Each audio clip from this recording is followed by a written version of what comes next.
Hello, welcome back to the Saturday Small Biz Chat. Today I have got the wonderful Kayla Cusack with us from Start.biz. And Kayla helps those in business get started by providing everything they need from legalities to intellectual property protection. So please do tell us a little bit more about what you provide and why you wanted to start this business.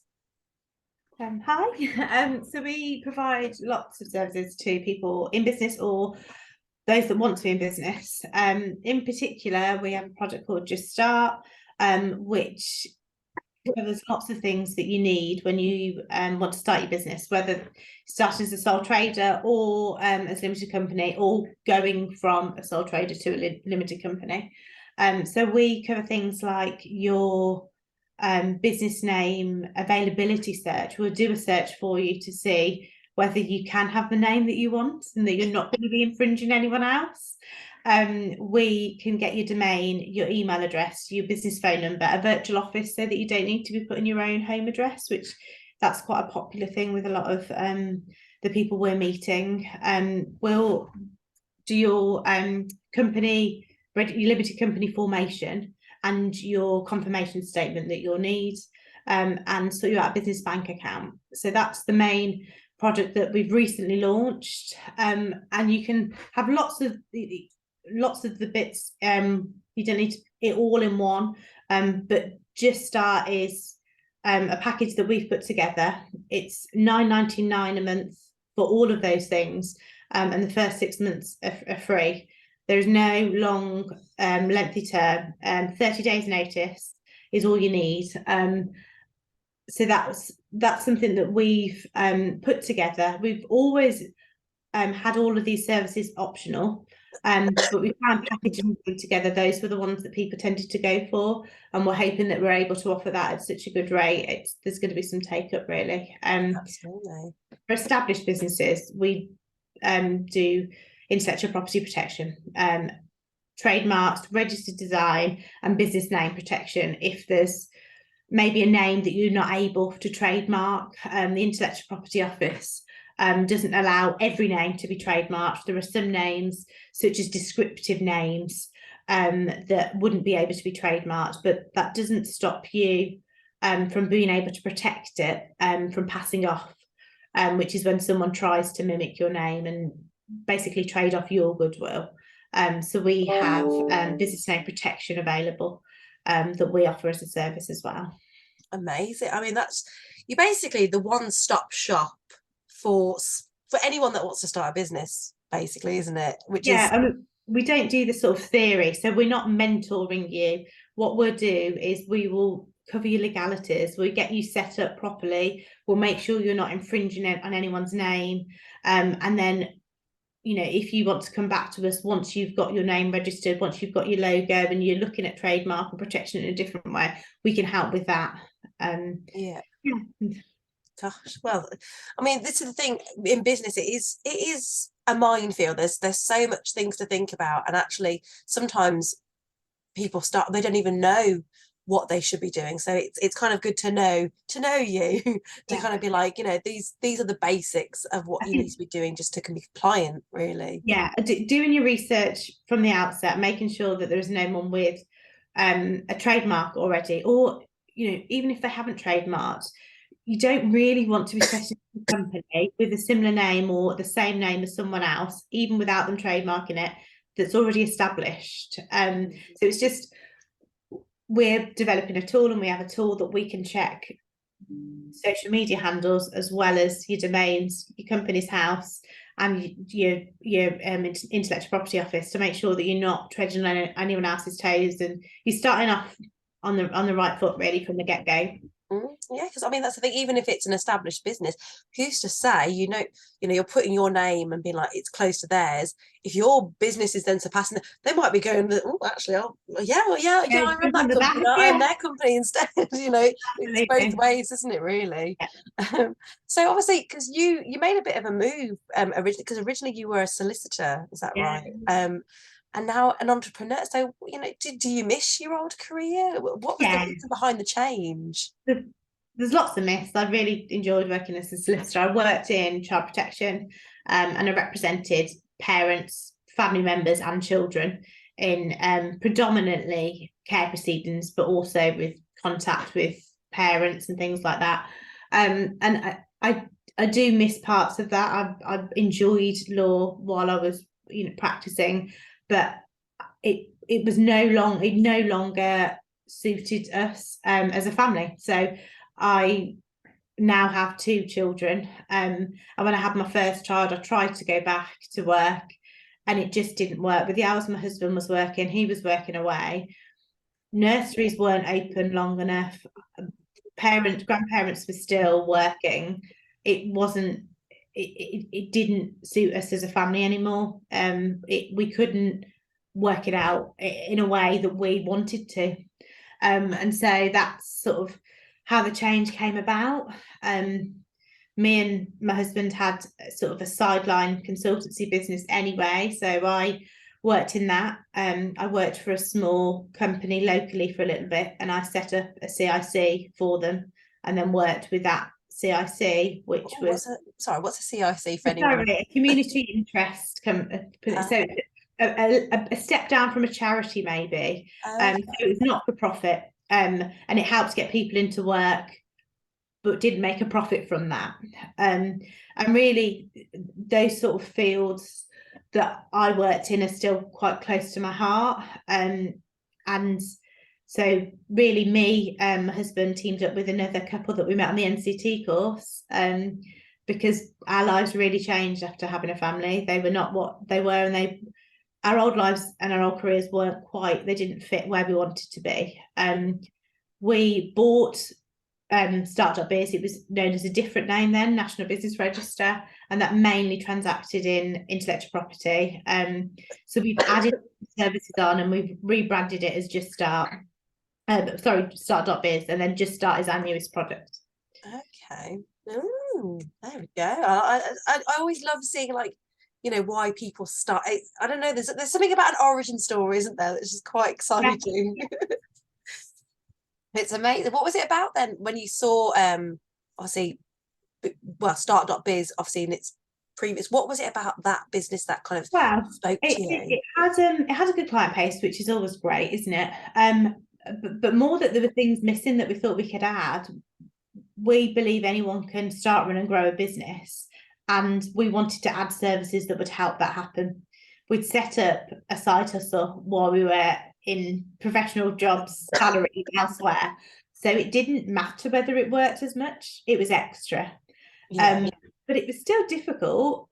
My husband came from, he's an accountant by trade. I was a solicitor. It was still pretty tricky to work out what company formation and what we needed, and whether we needed accounting software or not, and what insurance we needed, and to piece it all together and to work out what you should do when and how. And we felt that there should be easier packages available, and so that's what we sort of tried to do, really. Giving the people what they want. I like it. So what would you say then, since you kind of started with Start.biz, what's the biggest problem that people come to you with? Well, it's probably going to be on the intellectual property front. People often don't see the value in protecting their name, brand, logo, and really often come when it's too late and someone's already copied, really, or registered a trademark with the name that they were using, that they also were using, but they didn't know that they were. So things like that, where there's been a bit of misrepresentation, maybe, or definite confusion, where there's been confusion because of similar logos, similar branding, similar names. And it's just more difficult. It's more difficult to get that position right if the infringement is already happening. If you have registered your name, logo, whatever from the outset, you've got clear rights there, and it's easier to send sort of a letter to stop them trading under that name. We've had businesses that have come that have paid for complete rebranding because of it, that have cost a hell of a lot more than it would to have just trademarked protected their name. So it's that's difficult. Yeah, it's we had a community interest company actually that someone has stolen a phrase that they used and they sold it on their products. Obviously, they're not for profit. This was going back into their local community. Mm. Someone just stole their phrase, but it wasn't protected. So it's difficult. You know, it's more difficult, and it takes time and money to enforce these things if they haven't done it from the start. Absolutely. I mean, it was because I'm a big fan of She-Hulk. Watch it on Disney Plus, and obviously it's, you know, she's an attorney at law, and it's all that kind of thing. And there was this whole episode that they were talking about trademark. I think somebody else Oh, really? trademarked their product, this She-Hulk, and she was like, "But that's my name," and it was that kind of thing. Like, well, you didn't. Why didn't you trademark it? She's like, "What?" And it was. Yeah. I know there was a workaround in the program. I don't know if that's because I know American is it's so much different than Yeah. the UK and things, but I think it was like because she had been established as that for a longer and people knew Yeah. her as that, that Yeah. she was able to kind of cease and desist Yeah. type of thing. I don't know if Yeah. that And that's really where passing off comes into it. And it's just harder. It's more work for everyone. And absolutely. if you do have something that, if you have a name that you're particularly attached to, if there are, if it's going to be more than a minor inconvenience to change your name or branding, you'd need to look at protecting it in some way. Yeah. Because it's, you know, can be costly and it's definitely time consuming to have to change it at a later date. Yeah, absolutely. And obviously, I know you mentioned before about, you know, you did it, your husband and another, some other. It's a Yeah, partnership, isn't it? yeah, Startup is. partnership. So yeah, So what? So who are the other partners? So it's your husband and who else is in the so partnership? my husband's Matt, and then Bevan and Kirsty, they're Edwards. They are the other co-owners of the company, and Bevan's another director at Start.biz. So we met on the NCT course, and since having children, throw a bit of COVID in, it just changes. Yeah, where you're looking really, and what you want out of life and out of your job. So it's quite nice that they all kind of they're all families as well, so they know what it's kind of like Yeah, to yeah. juggle it all. Would you say what would be your best piece of advice for anyone else that's kind of currently in a business partnership or thinking of starting one? What's the best piece of advice for working in a partnership, would you say? I'd say to get your legals in place. I mean, I'm a solicitor from, my background is being a solicitor. I'm not now, but I was. Yeah, from the outset, set out your roles and your responsibilities. Get a shareholders agreement. They can be costly, don't get me wrong, but that sets out your whole business. And how do you get out of a business if you don't want to be in the partnership anymore? What happens if someone is ill and they need to get out quickly? What happens if someone passes away? Things like that needs to be identified early on and it just be known, because adding the extra worry and confusion and things at a later date is just not, it's not going to help anything. I think if you set out your roles, your responsibilities from the outset, you're starting off again on the right foot, the same. Get your legals in place. Yeah, I suppose the thing is this, there's friendships and then there's business, and you kind of have to keep sometimes those two things separate. It's as hard as it sounds. Yeah, Business absolutely. is business, Yeah, yeah. And family as well. Lots of family businesses there.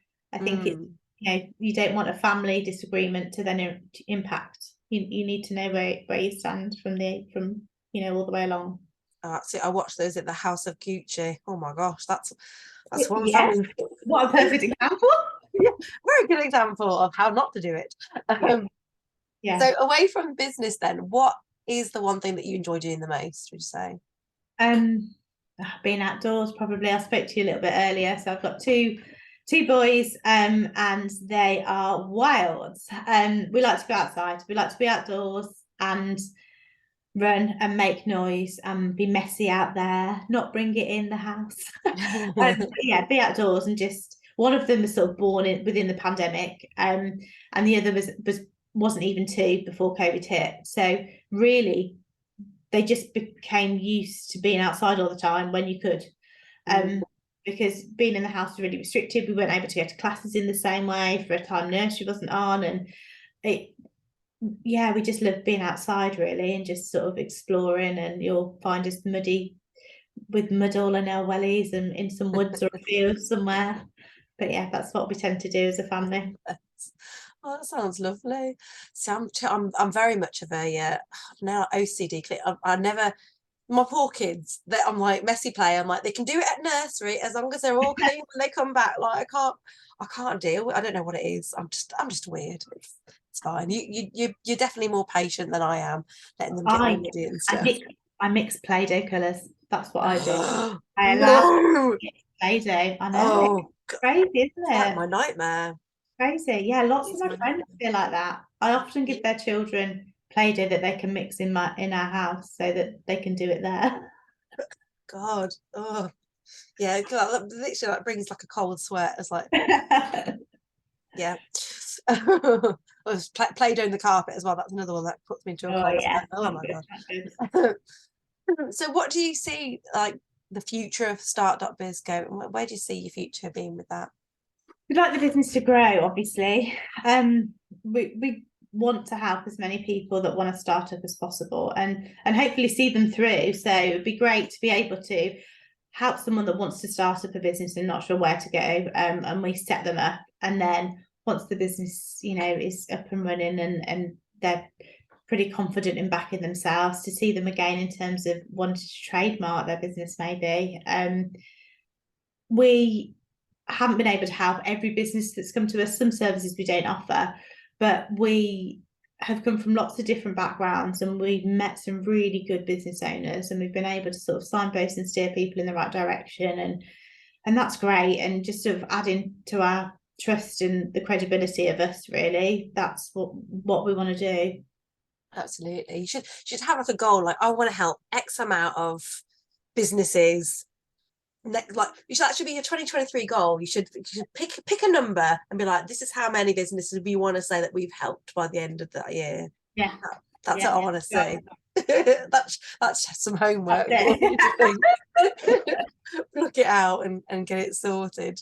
So before we sign off, I always kind of ask every interviewee if they've got a small business, and I suppose you and yourself, lots of small business owners that they would like to give a shout out to. So is there anybody that you would like to give a Um, shout out to? I we work, and have worked and met with a company based in Birmingham called Epic.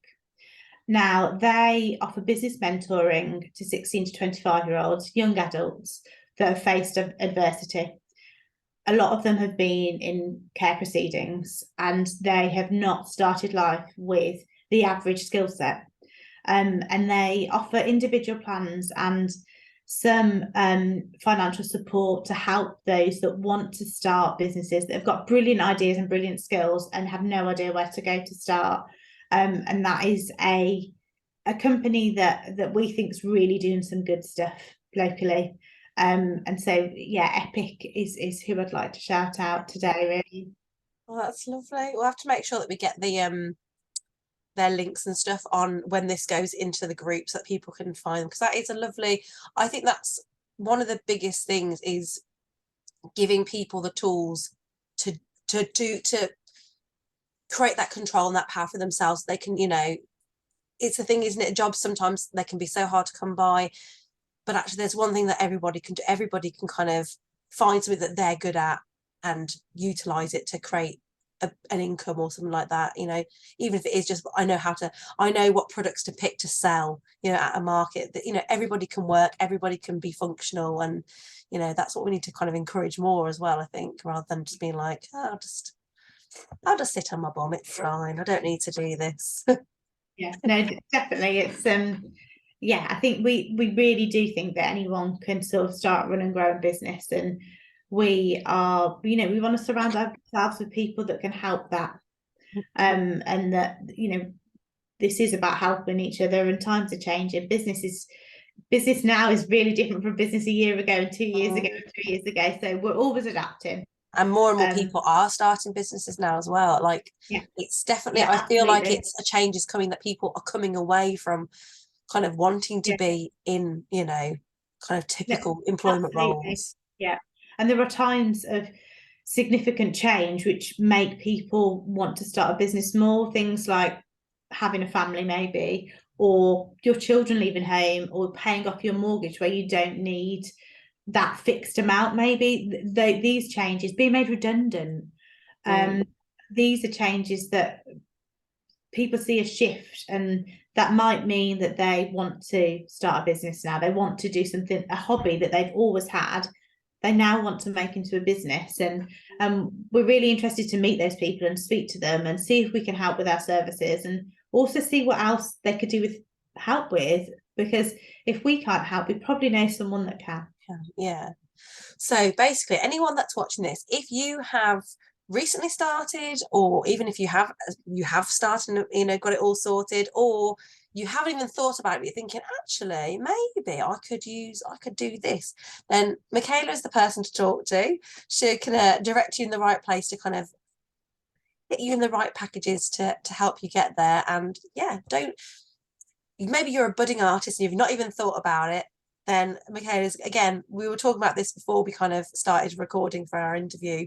We were talking about packages that you can do to help other people, and you're continually like looking and growing and this, that, and the other. So I can just see you're going to help so many small businesses even more than you already have. And I know that you got nominated for an award as well for best startup, which, it just shows the impact that you are having on people. So you've got to be really, really proud of yourself there. Thank you. Yeah, that's great. Thank you. And thank you for the opportunity as well. No, not a problem. Well, thank you so much for taking the time to talk to me about your lovely business. And can you just put a little reminder on the video where people can find you? So our website is start.biz. So you'll find us there. Yeah, start.biz. We've got a Facebook page, a LinkedIn page, and an Instagram page. So you'll literally, if you type start.biz in there, you'll find us. And you can, speak to us on there. We'll chat to you in Messenger. You can email us, give us a call. We meet with business owners locally if they prefer to meet in person. Because sometimes you don't just want to fill in a form online and do a transaction that way. Sometimes someone wants to be talked through and double check things. And we're fine to do that on the phone, in person, via Zoom. And yeah, it'd be great to meet with new business owners and budding business owners, really. That would be great. Thank you. No, thank you very much, and take care. Bye bye.